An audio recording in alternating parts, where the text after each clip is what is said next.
Ya belajar, Assalamualaikum warahmatullahi wabarakatuh dan salam sejahtera semua. Jadi bagi memulakan kelas pada pagi ini, kita mulakan dulu umur kitab Al-Fatihah.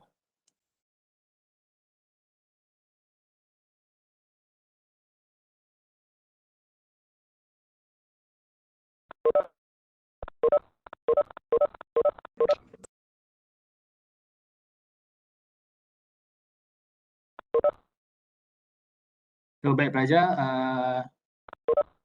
so pertama kali selamat datang ke UMT ataupun dalam dunia maya ni.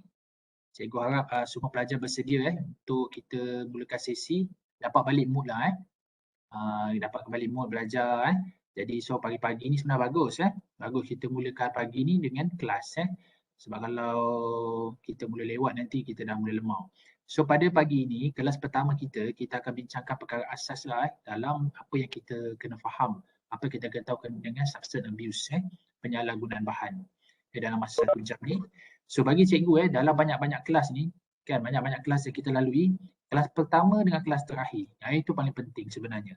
Yang lain pun penting jugalah. So kelas pertama ni kita nak dapatkan gambaran asas apa yang pelajar perlu tahu tentang subjek ni. So kita akan bergabung dengan Pak Wazita kelas ni untuk kita bincang, dan bagi pelajar yang kurang jelas, pelajar-pelajar boleh bertanya lah sama ada melalui chat ataupun nanti diberi ruang untuk bertanya lah ataupun boleh raise the hand lah. Baik, untuk kelas cikgu cikgu melantik Wan Imran sebagai wakil kelas. Boleh cikgu boleh perkenalkan diri sikit Wan Imran?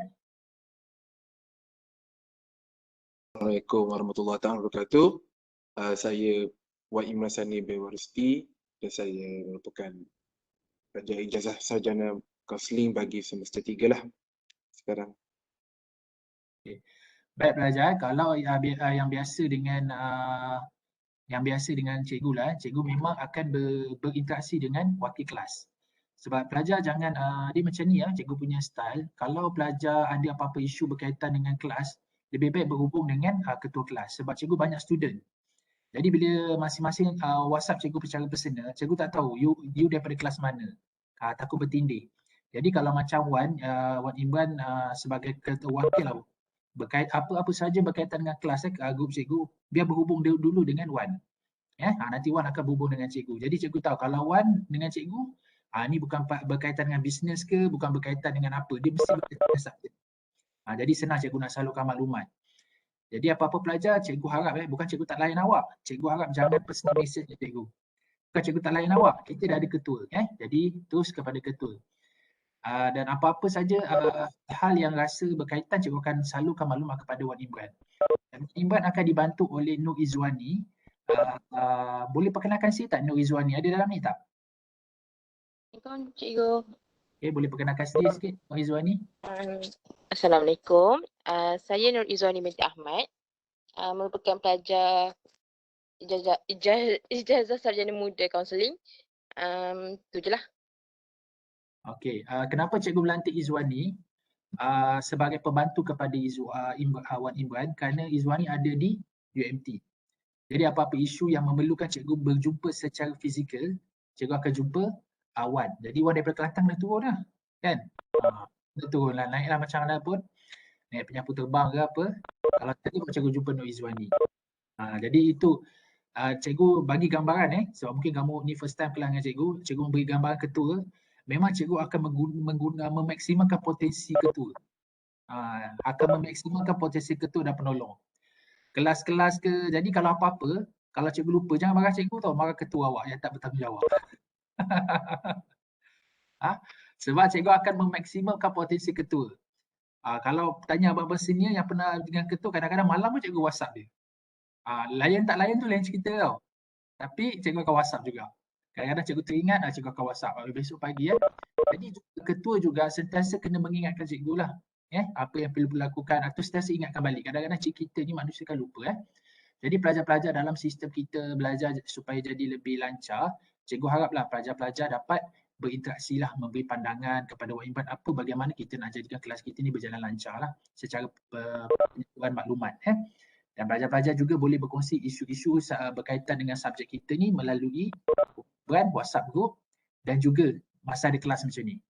InsyaAllah cikgu biasa kalau 5 minit sebelum terakhir, cikgu akan tanya kalau pelajar-pelajar ada isu yang nak berbangkit dengan kelas lah. Dan itulah maklumat cikgu, dan cikgu harapkan pelajar-pelajar gunakan platform ni sebaiknya untuk kita bincangkan isu-isu yang berkaitan dengan subjek penyalahgunaan bahan ni. So pada pagi ini cikgu akan ceritakan sikit apa yang berlaku dengan subjek substance abuse ni, dan kita akan tengok syllabus. Cikgu percaya dan yakin pelajar-pelajar dah pergi kepada e-learn. Cikgu dah upload semua nota, syllabus dan MyCA. Jadi pelajar boleh baca, dan kalau pelajar tak faham ataupun nak perlukan perincian, kita boleh bincang dalam ni. Dan biasanya pelajar berkaitan dengan assignment, syllabus ni, cikgu akan layan dalam masa 1 minggu je. 1 minggu. Sebab apa pelajar? Bukan 1 minggu lagi nak hantar tau. 1 minggu lagi nak hantar assignment, cikgu tak akan layan. Tak akan layan. Secara surat rayuan tidak akan dilayan lah. Maknanya 1 minggu ni pelajar baca tentang apa assignment, tugasan, pelajar boleh utara dalam 1 minggu ni melalui platform yang telah kita buat, iaitu melalui Wan lah, ketua wakil, yang kedua melalui WhatsApp group, yang ketiga melalui platform macam ni. Jadi dalam 1 minggu, dalam waktu seminggu, waktu seminggu. Jadi pelajar, Wan Imran akan buat dipanggil macam Google Form Wan Okey, Wan akan buat Google Form, jadi pelajar masuk ke dalam tu. Jadi Wan akan buka Google Form tu 30 minit awal saja. Contoh pukul 8, Wan akan masuk pukul 8, 8.30 tutup. Faham? 30 minit je dia tutup. Mana kalau yang lewat tu mana kira tak datang. Kira tak datang. Jadi Wan akan ada, cikgu dah bagi senarai pendaftaran, senarai pelajar-pelajar dekat Wan. Jadi Wan akan catat mana yang datang lah. Okey, dan kalau kata tak dapat hadir, katakan tak dapat hadir, pelajar tak dapat hadir disebabkan sebab-sebab contohnya ada MC ataupun apa-apalah yang boleh kita yang ada surat, capture surat tu hantar pada Wan. Jadi Wan akan tulis kat situ P, dan surat-surat pengecualian yang awak capture bagi kepada Wan tu, Wan akan pass kepada cikgu. Jadi cikgu ada record. Okay, kalau tak ada record, kita tulis kat situ tidak hadir. Dan pelajar, kalau lebih 80% pelajar tidak hadir, pelajar tidak dibenarkan untuk mengambil ujian. Tidak dibenarkan mengambil final test. Tapi dalam fasa pandemik ni biasa kita akan guna CA. Bayangkan CA ada 40 markah. 40 markah. Jadi kalau pelajar tak nak ambil 40 markah tu, bayangkanlah kalau kira mat 20, kalau mungkin dapat 30 jadi fail. Jadi pelajar kena ulang balik. Jadi datanglah dengan platform ni macam mana pun, cubalah hadir dalam kelas ni, kita bagi kerjasama. Walaupun agak kadang-kadang ada cabaran-cabaran dia, tapi pelajar mesti cuba sedaya upaya supaya kita dapat kelas masuk online ni. Ini jelas satu platform yang kita boleh guna untuk membincangkan isu-isu ilmu ni, iaitu berkaitan dengan subjek kita. Dan subjek kita ni adalah subjek yang sangat penting, sebab kita kena faham bahawa dadah ni adalah musuh utama negara, musuh nombor 1. Dulu masa zaman pemerintahan musuh kita komunis. Sekarang musuh nombor 1 kita adalah dadah, dan kita kena faham peranan kita sebagai kaunselor dalam treatment pencegahan, dalam pencegahan dan juga treatment. Jadi kita perlu membuat, dan kita tengok, dan kita sangat related dengan kita punya assignment. Jadi apa-apa pelajar kita belajar ni, biar kita kena ada jiwa, dan kita kena hidupkan kelas kita ni dengan pertanyaan. Jangan suri sepi, jangan syadu sangat, telap. Jadi kita gunakan platform ni. Baik pelajar, kita tengok syllabus dulu. Kita akan bincang apa yang kita akan belajar. Jadi pada masa yang sama pelajar juga boleh tengok yang cikgu share tu dalam e-learn tu. Okey, boleh nampak ke ni pelajar? Boleh nampak pelajar? Boleh. Doktor. Kita akan pergi satu persatu. So subjek kita adalah kongsi penyalahgunaan bahan ataupun substance abuse counselling lah. Jadi yang pelajar mungkin kita tengok, kenapa kita tak gunakan saja counselling dadah? Kan? Sebab kat Malaysia ni kalau kita kata penyalahgunaan bahan tak berapa jelas. Jadi di luar sana lebih suka menggunakan perkataan dadah. Tapi kenapa kita menggunakan perkataan substance abuse? Dan bagi cikgu, substance abuse adalah istilah yang paling sesuai berbanding dadah. Sebab apa?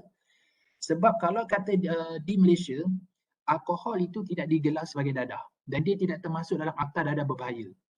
Nampak?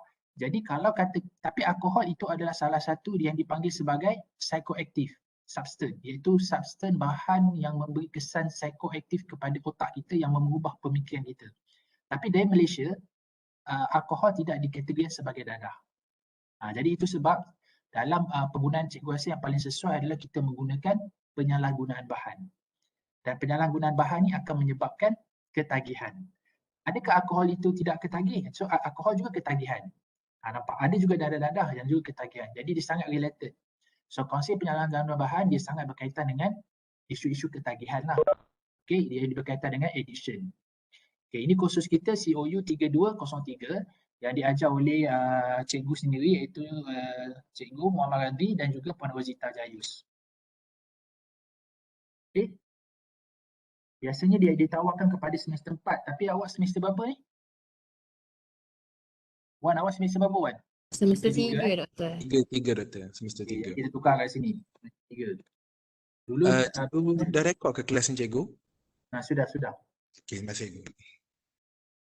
Okey, untuk tahun 2 lah. 4 subjek ni awal lah kita mengajar. Dan kita tengok terus kepada silibus kita.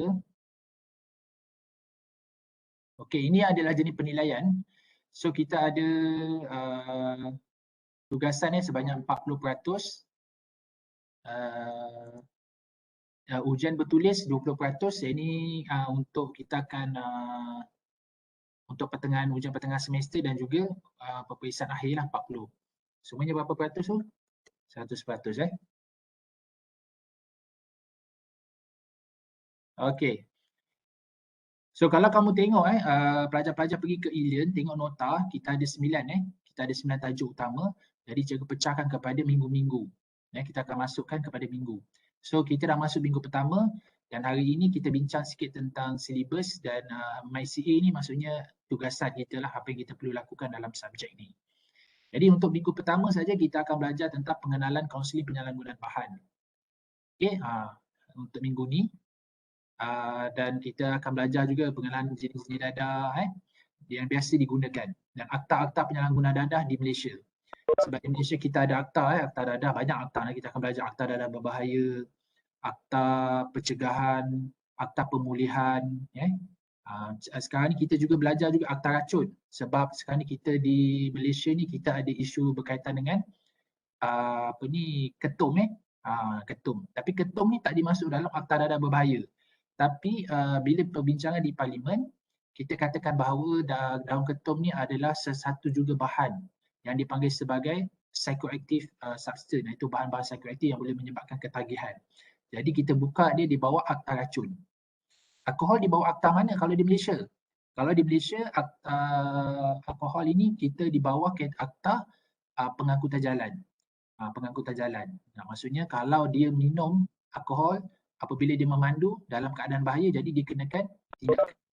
Jadi nampak akta alkohol sejenis dipanggil substance abuse.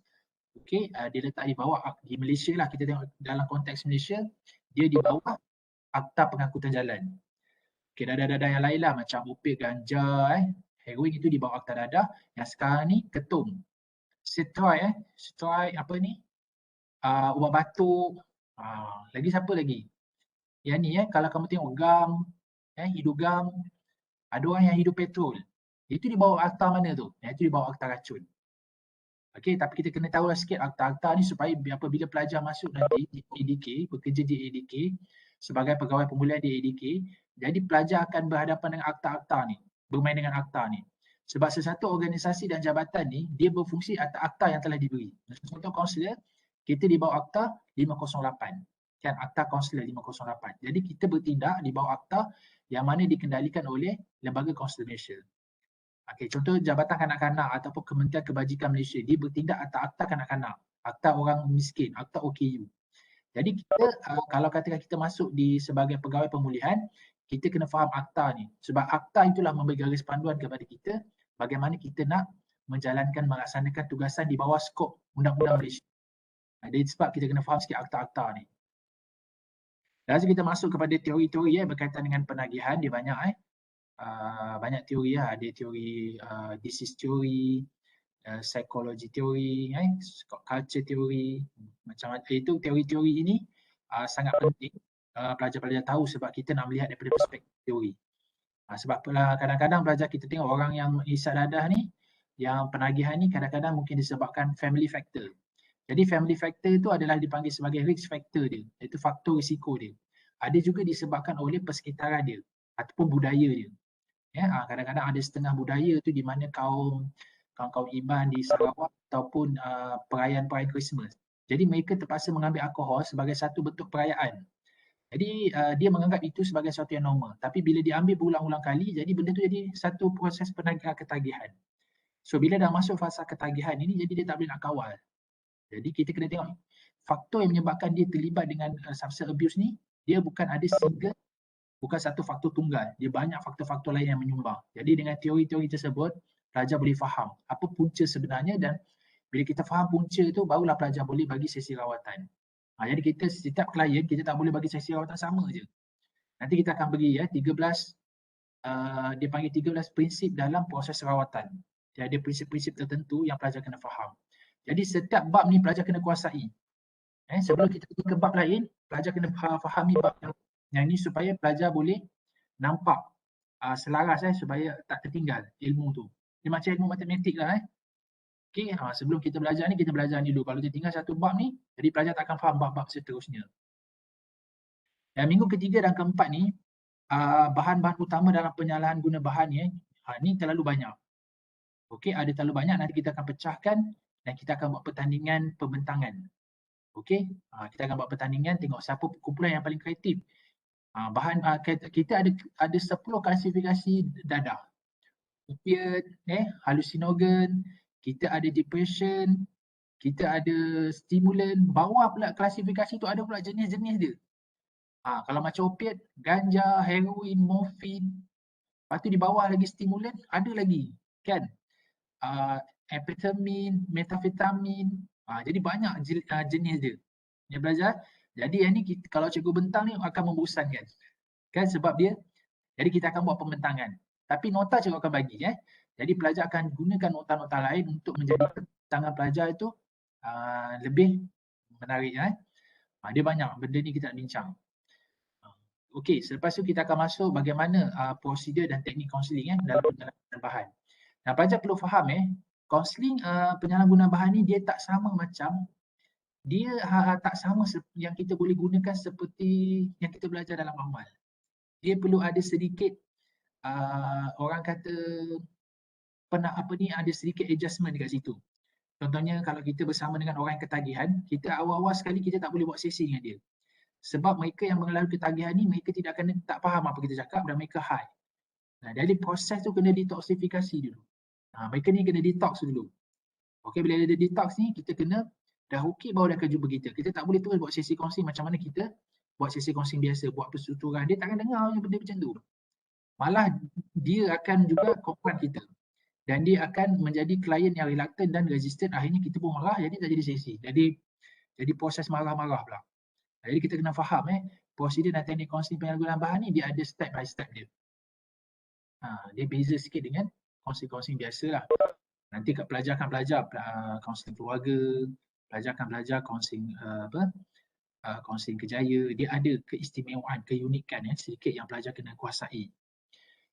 Kita belajar jugalah model-model kaunseling penyalahgunaan bahan dan kita akan pergi kepada model pencegahan penyalahgunaan bahan lah. Yang ni kita akan pergi kepada tugasan kumpulan. Okay, dan isu-isu berkaitan penyalahgunaan bahan di Malaysia. Apa isu-isu yang melibatkan penyalahgunaan bahan di Malaysia? Kita akan berhadapan dengan isu orang kata kalau kita sekarang ni kita isu dengan keldai dadahan. Okay, keldai dadah, kita berhadapan dengan atlet isu doping. Kita juga berhadapan dengan artis yang terlibat dengan dadah. Kenapa artis ini bila dia terlibat dengan dadah dia memberi kesan besar? Kerana dia banyak pengikut, dia banyak follower. Jadi kalau katakan artis tu terlibat dengan dadah, jadi follower-follower dia pun akan ikut. Sebab dia menjadi satu figure. Kan dia jadi satu figure yang akan menjadi ikutan ramai. Dan biasanya artis ni kalau cikgu follower pun tak ramai. Kalau 50 tu kira ramai lah. Tapi kalau follower katakanlah siapa? Katakan Remy Ishak ke, dia follower dia ramai. Kan ramai. Berjuta-juta kan. Kadang-kadang sampai banyaklah follower dia banyak. Beribu-ribu. Jadi bila sekali dia terlibat dengan dadah, jadi ia memberi impak kepada follower dia atau memberi image kepada masyarakat. Jadi itu antara isu yang kita kena hadapi. Sebab kita kaunselor, kita bahagian pencegahan dan juga rawatan. tapi kita tak banyak follower. Bagaimana kita nak menggunakan kita punya kepakaran ini untuk membantu masyarakat di luar sana. Jadi isu-isu ni kita kena faham. Lepas tu kita berdepan juga dengan isu yang memang dadah ni memang susah nak pulih sepenuhnya. Jadi akan berlaku relapse.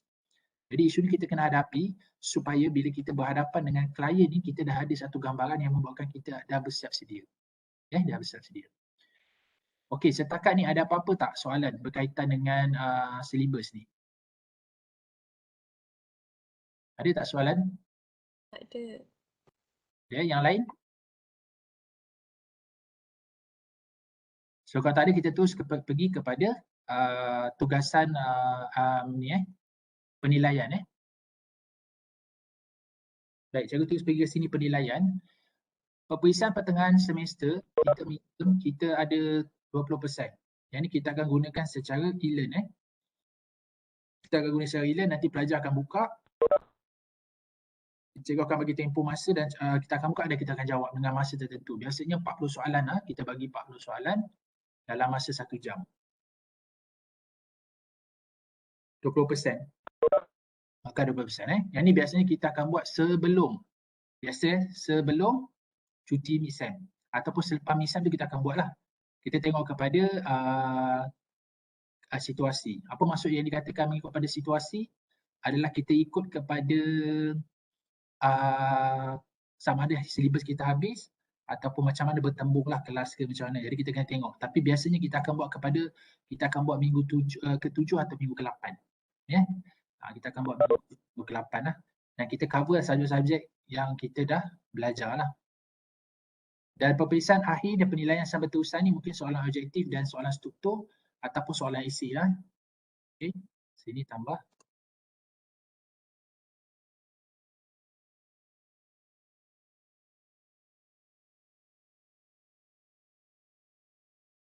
Okey, ada soalan objektif. Saya rasa peperiksaan akhir ni soalan objektif ni dah tak ada lah.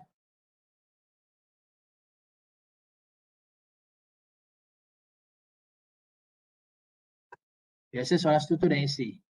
Peperiksaan akhir penilaian berterusan ni ataupun kita panggil CA Continuous Assessment. Yang ni 40%. Okey, kita tengok pula laporan individu. Yang ni kita buat kupasan jurnal 10%. Okey, cikgu pergi kepada rubriks. Maka ni penting. Macam mana pelajar nak skor. Jadi pelajar kena pilih 2 jurnal.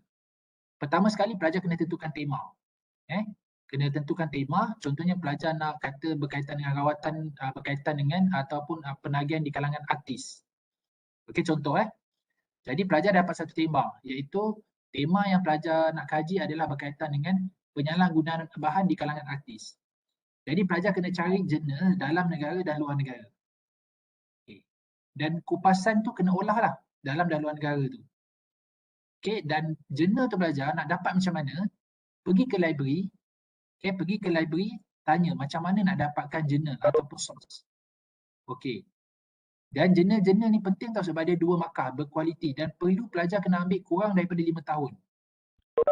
Sebab jurnal ni adalah satu kajian semasa. Kalau kita ambil kurang lebih daripada 5-10 tahun, jadi dia tak relevan dah. Dia dah jadi tak relevan. Jadi pelajar kena ambil yang jurnal itu kurang daripada 5 tahun. Macam mana nak cari jurnal ni? Pergi ke library, tanya pustakawan. Macam mana nak cari jurnal di dalam source dia, dalam sumber dia. Okey, jadi dapatkan jurnal tu, 2 jurnal, satu dalam negara, 2 negara yang kurang daripada 2 tahun dan perlu ada pengolahan isu dan juga kritikan ni pelajar bukan maksud kritik tau. Maksudnya pelajar melihat apa isu-isu yang dibawa. Jadi pelajar buat ulasan. Sebab pelajar kritikannya pelajar kritik. Siapa kita nak kritik kajian orang? Jadi kat sini bukan kritikan lah, berbagi dan ulasan. Okey, kritikan dan ulasan sebanyak 2% lah. Dan cadangan penyelesaian ini adalah berdasarkan ilmu yang kamu belajar. Nampak pelajar, markah yang tinggi kat sini adalah berkaitan dengan pengolahan isu dan juga cadangan penyelesaian. Dekat sinilah kita akan melihat you punya critical and creative thinking.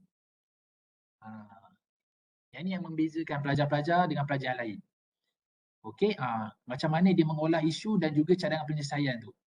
Yang inilah antara komponen 1 dan 4 ni lah yang membezakan tahap kematangan awak dalam melihat sesuatu isu itu. Okey? Maka keseluruhan adalah 10. Okey, untuk laporan individu ni jurnal, ada apa-apa tak yang pelajar tak faham atau tak jelas? Silakan. Kalau nak tanya.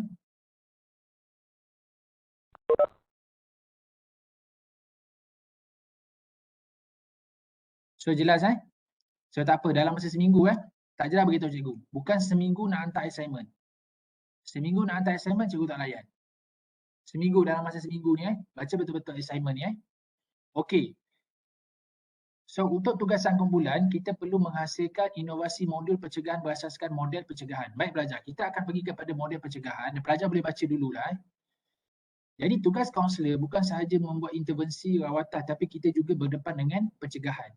Dan cikgu rasa antara pencegahan dan perawatan di dalam kaunseling penyalahgunaan bahan, kita kena mantapkan pencegahan.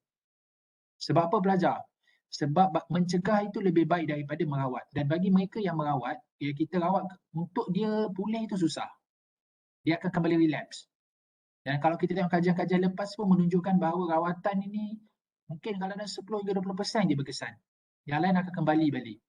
Jadi satu faktor yang kekuatan yang kita perlu bangunkan dalam kaunselor ini, kaunselor penyalahgunaan bahan adalah kita perlu menghasilkan satu modul pencegahan. Okey, jadi pelajar nanti hasilkan satu pencegahan yang inovasi, dan dengan inovasi ni pelajar tengok macam mana kita nak hasilkan satu modul pencegahan yang boleh diguna pakai dan kalau boleh dibawa dimajukan untuk digunakan oleh ADK. Dan pelajar jika sekiranya pelajar punya hasil ni bagus, kita akan bawa kepada pertandingan inovasi lah dengan modul ni. Okey, yang ni komponen dia. Okey, modul kreativiti dan kreasi praktikal dan kebolehgunaan, impak kebesaran dalam kumpulan sasaran 5 dan format laporan lah. Okey. Kandungan susunan kejelasan. Okey, format laporan ni nak ikut mana?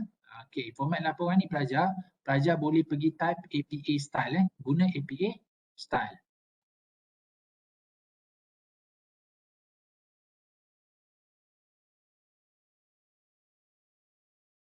Okey, target kalau ni sampai 25 markah dan pembentangan 5 markah Okey, ada soalan tak berkaitan dengan tugasan? Ada soalan berkaitan dengan tugasan? Okey, sila. Untuk grup kan, satu grup berapa orang? Ataupun cikgu yang tetapkan? Okey, untuk kumpulan, kita bagi 6 hingga 7 orang dan kumpulan itu adalah bebas untuk kamu tentukan. Cuma nanti cikgu nak minta tolong Wan, nanti awak dah bagi grup, awak bagi kepada Wan. Nanti Wan akan susun. Nanti Wan akan undi siapa kumpulan pertama, siapa kumpulan kedua, siapa kumpulan 3. Okey? Wan okey Wan? Pada Italian? Okey? Rizwan ni ada Italian? Okey Wan Nanti pelajar-pelajar grup itu bagi nama. Satu kumpulan tu ada 6 dengan 7. Nanti Wan akan susun. Siapa kumpulan pertama, siapa kumpulan kedua. Ini mengikut kebijaksanaan. Wan bincanglah nanti dengan ahli macam mana nak bagi, sama ada undi ke, siapa yang bagi dulu ke. Itu Wan bincang. Nanti Wan akan masuk dalam WhatsApp group kumpulan 1, kumpulan 2, kumpulan 3. Yang ini penting sebab dia akan berkaitan dengan pembahagian tajuk. Okey? Pembahagian tajuk nanti. Okey, jelas satu kumpulan ada 6 atau 7 orang. Okey. Ada soalan lagi? Sila.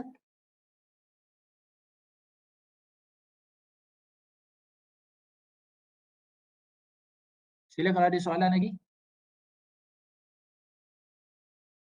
Okey, Puan Rosita ada soalan ke?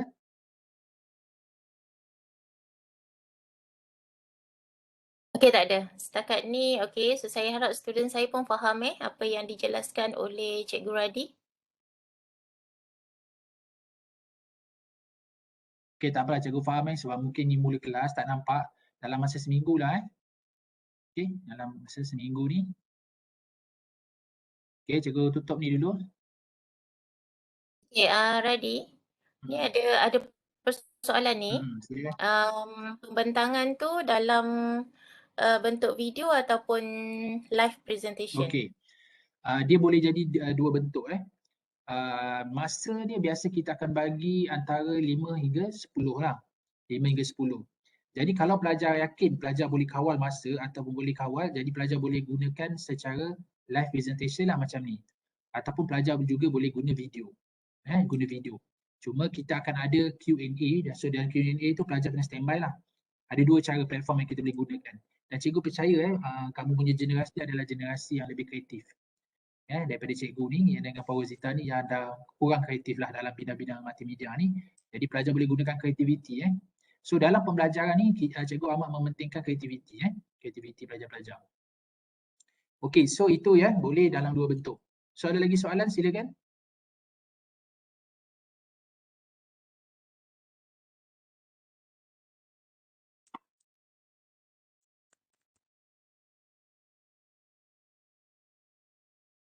Ada pelajar soalan?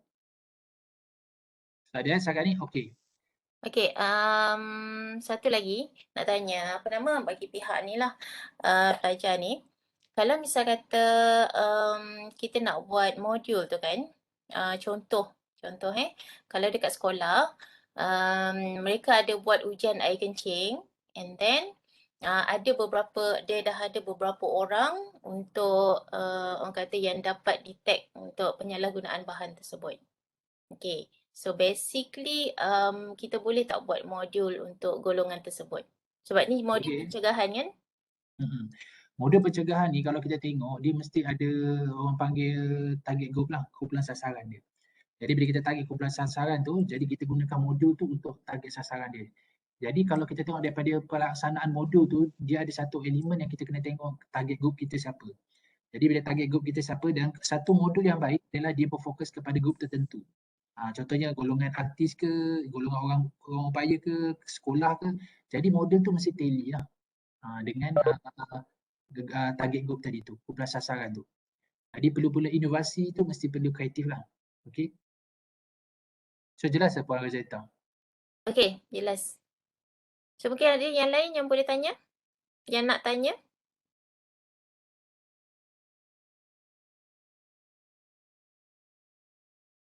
Okey, untuk Puan Rozita boleh masuk QR code ni untuk kelas dia untuk hari ni. Okey, so dalam kumpulan kita ada 6 hingga 7. Kalau tak ada, cikgu nak teruskan kepada pembentangan. Yang ni dalam kelas cikgu kita akan buat pertandingan. So kita akan buat pertandingan pembentang siapa paling kreatif. Sebab tahun-tahun sudah cikgu akan buat pertandingan lah. So ada hadiah misteri lah. Hadiah tu mungkin tidak bernilai bagi awak tapi sangat bernilai bagi cikgu. Okey, pelajar. So ini adalah tajuk yang pelajar perlu bentang. Itu sebab nanti bagi nama kumpulan dekat Wan, nanti Wan akan susun kumpulan mana nombor 1 sebab ia sangat berkaitan dengan pembagian tajuk ni.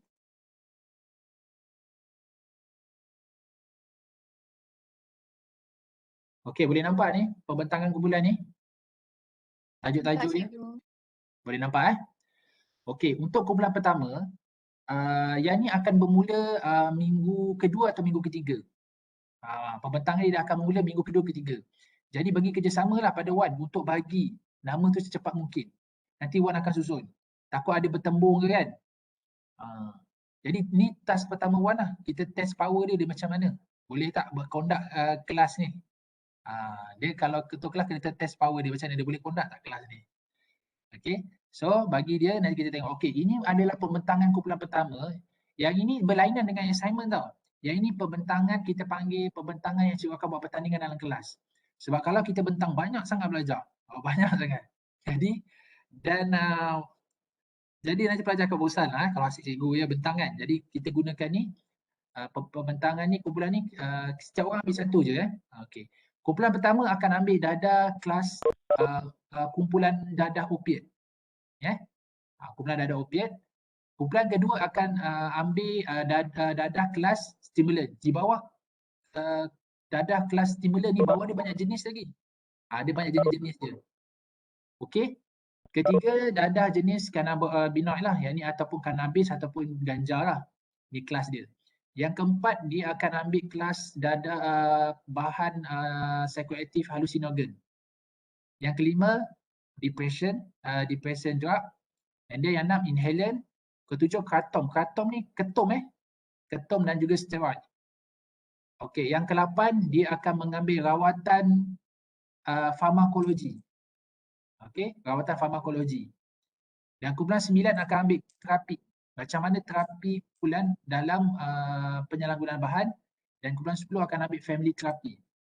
Okey. Okey, ini pembahagian ini adalah untuk kumpulan-kumpulan nanti untuk pembentangan. Dia akan bermula pada minggu ke-2 ataupun ke-3. So kepada kumpulan pertama dah kena standby dah. So dia akan jadi pembentang pertama untuk jenis dadah ni. Okey, masanya kelas 2 jam. Kita akan 1 jam mungkin cikgu lecture. Lepas tu kita ada kelas 2 jam hari Isnin. Dia ada 2 jam, mungkin 1 jam cikgu akan bagi kuliah, lecture and then 1 jam lagi mungkin kumpulan. So kumpulan 1, 2, 3 dan 4 dah kena standby lah. 1, 2, 3, 4 biasa kena standby. Katakan kalau opiat mungkin dia ambil dalam masa 10 minit, stimulan dah kena standby dah. Okay. Nota pelajar boleh rujuk dekat nota yang cikgu masuk dalam e-learn dan juga maklumat-maklumat tambahan daripada bahan-bahan yang sumber-sumber yang lain. Okey, baik, setakat ni ada apa soalan?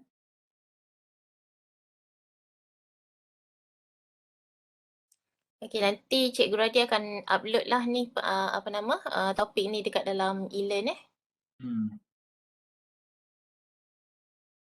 Boleh Cikgu Radhi? InsyaAllah boleh. Nanti ingatkanlah. Ya. Ini kumpulan kecil ada satu lagi kumpulan yang lain. Yang ni macam set kelas je, kita buat.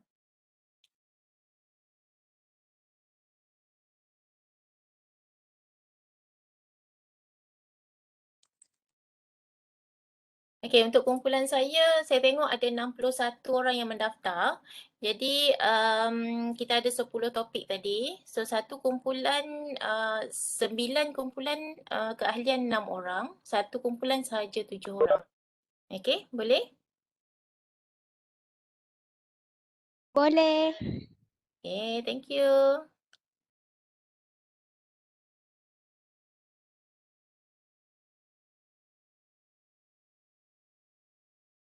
Okay. So kalau tak ada kita akan mula kelas besok lah. So pelajar ada masa ni, pelajar boleh selak-selak balik nota dan boleh masa yang ada ni pelajar jangan terus off, pelajar boleh bincang dalam platform yang ini untuk bincang pembahagian kumpulan. So lebih awal lebih bagus sebab pembentangan kita akan mula minggu kedua dan minggu ketiga. Okay. So kalau tak ada, itu saja daripada saya untuk syllabus dan juga MyCA lah, itu assessment dan apa yang akan berlaku dalam kelas kita ni. Dan ingatan cikgu kepada ni lah, sama-sama kita ingat kepada pelajar-pelajar. So kalau ada apa-apa isu je berkaitan kelas, cikgu harap kita boleh menggunakan 3 platform utama. Pertama, awak boleh melalui ketua wakil yang telah dilantik. Yang kedua, kamu boleh menggunakan WhatsApp group kita tu. Yang ketiga, boleh menggunakan platform hari ni lah. Okay. So itu saja daripada saya. Mungkin ada Puan Wazita nak tambah apa ke kalau saya terlepas pandang ke? Okey, saya tak ada apa nak tambah. InsyaAllah apa yang Cikgu Radhi tu, Cikgu Radhi jelaskan tu dah memang semua orang dah faham kan? Okey, cuma saya tekankan kat sini kalau untuk tugasan kumpulan modul, pastikan ambil kumpulan sasaran yang orang kata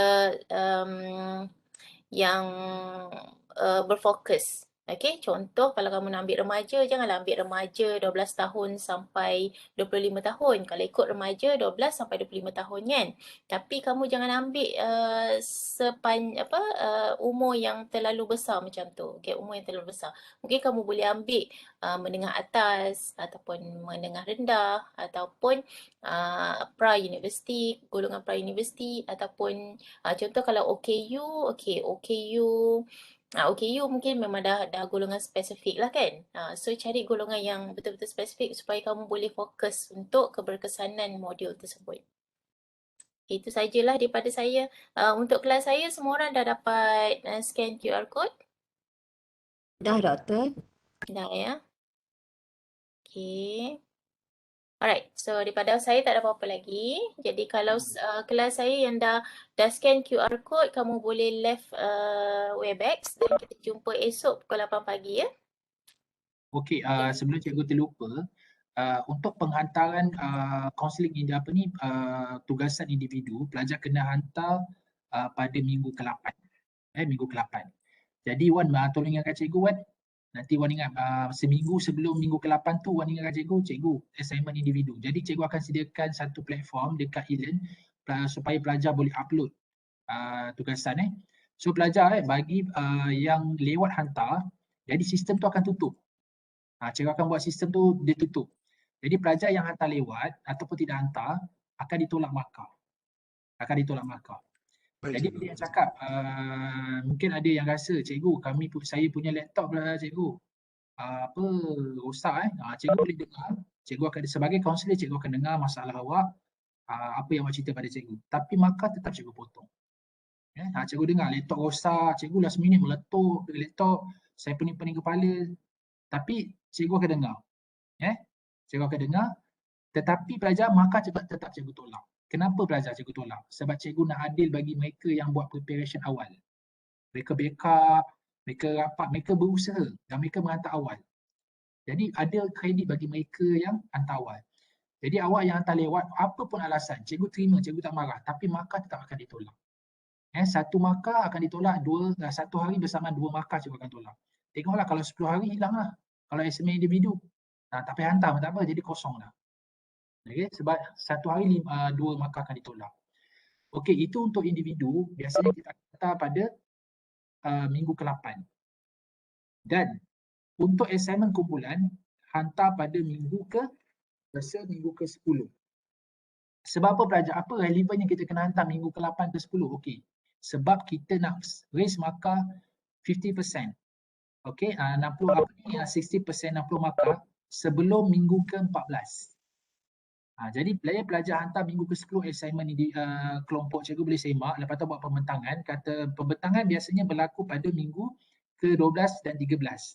So bila habis pembentangan tu, cikgu terus minggu ke-14 tu dah boleh bagi 60% markah.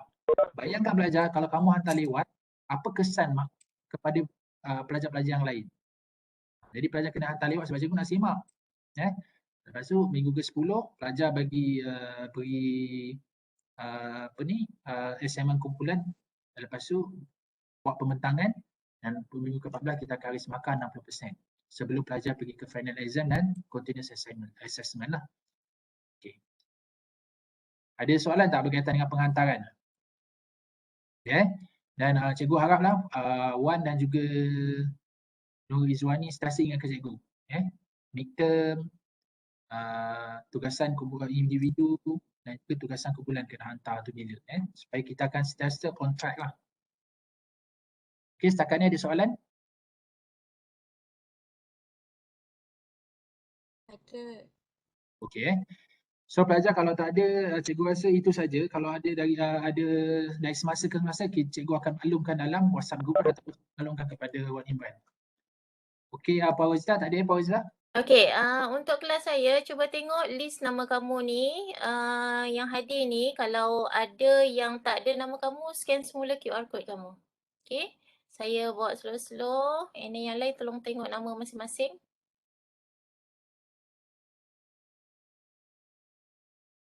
Okey, tak.